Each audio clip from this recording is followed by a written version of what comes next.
Okay, let's find a new route.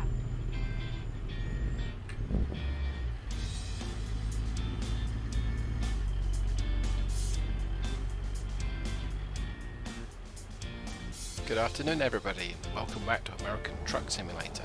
It's a Sunday afternoon in the game and I am pulling into a way station because that's what the game likes you to do. This is another prototype run today. I'm using a similar engine to the pseudo-hybrid I tried last time, but I'm trying a slightly different transmission.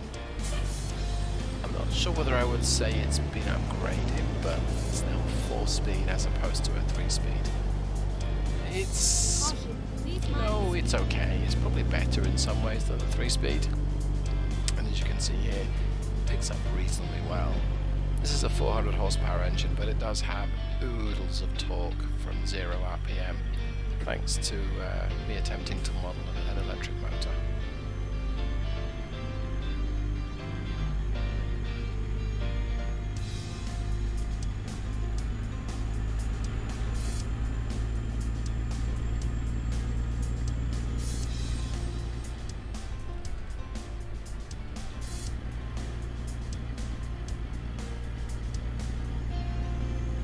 This trip today is a run from Vegas to St. George, and in some ways I'd rather do the reverse trip because pulling or heading south into Vegas, a few miles north of Vegas itself, is this wonderful little semi-mountain pass, and I should probably fire up Google Maps to identify what and where that is. It's a good test of how well an engine and transmission can work together and pull something up a hill. But that's okay. Came down, well, up and then down that gradient. I've been running a lot of miles using the 3-speed automatic and it's okay. I think I can improve it. And short of coming up with 300,000 ratios, all subtly different from the other one, and tweaking the engine revs to change gear, I think a fewer number of shifts is probably better than a larger number of shifts, and just relying on the torque converter to help smooth all of that 4,200 foot-pounds of torque across the road.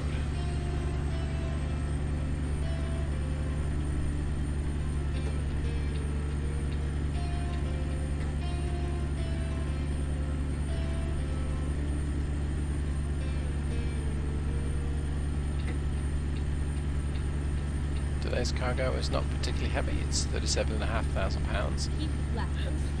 Gotta say, this Kenworth is not really struggling with the payload, beyond sometimes some sluggishness getting back up to speed. And it sounds a lot more sluggish than it really is.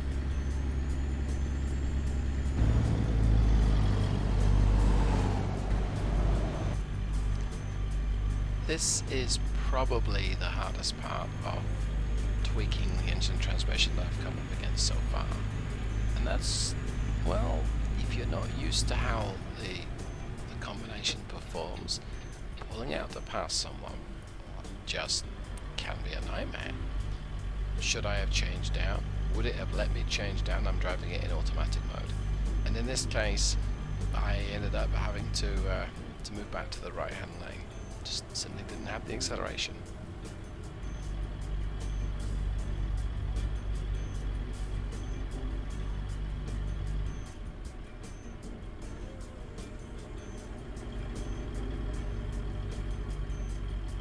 Keep right, and then exit right.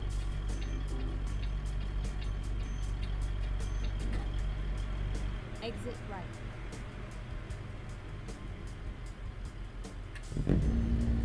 Keep right, and then turn right. If you've watched the other video, you'll probably recall Turn that right. I had some difficulties bringing the truck to a stop. It's a little better with this transmission. I think I probably want to tweak the engine brake a little stronger. That would certainly help. Keep left, and then turn left.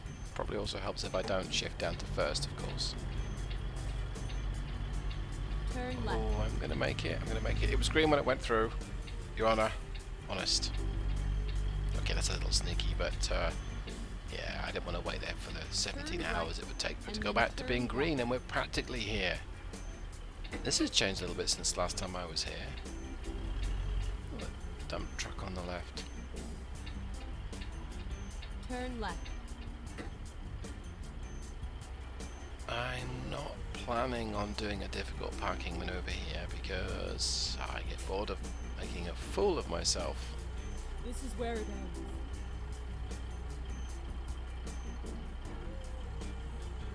So, just going to go ahead and click the... yeah, just go ahead and click the easy one. I think so. Alright, let's see how well we did. So, our pseudo-hybrid got 7 to the gallon. That's not bad. Average speed is... I was generally sticking to the speed limit, so that would make sense. Well, if you like what you've seen here tonight, go ahead and click the like button. If you don't like it, click the dislike. You can subscribe to see more. And thank you so much for watching. Goodbye.